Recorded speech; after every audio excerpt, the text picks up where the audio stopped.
پیارے امیر علیہ سنت سے مدنی مذاکرے میں یہ عرض ہے کہ آج کل ہمارے علاقوں میں آنکھوں کی بیماری بہت عام ہے کہ اس میں آنکھوں سے پانی نکلتا ہے، جس کو اپنے گجراتی میں کہتے ہیں نا کہ آنکھوں ہوئی.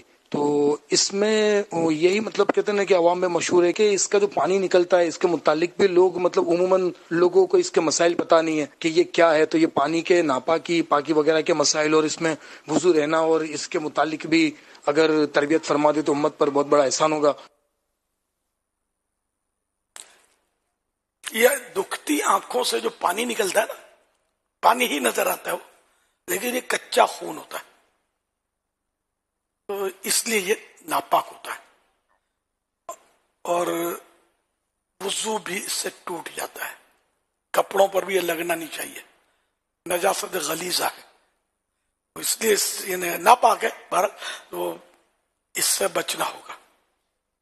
دکھتی آنکھ سے، دھوئیں آئے اس سے نکل آیا، کوئی دوا ڈالی اس کے زور سے پانی نکل آیا، پیاز کاٹی اس کے زور سے پانی نکل آیا، سمجھے؟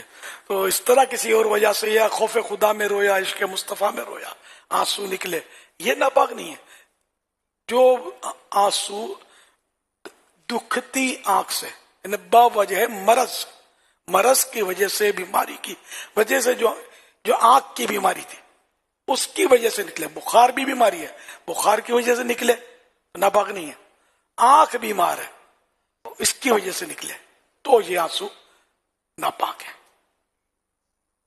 واللہ تعالی اعلم ورسولہ اعلم عز وجل وصلی اللہ تعالی علیہ وآلہ وسلم. صلو علی الحبیب صلی اللہ علیہ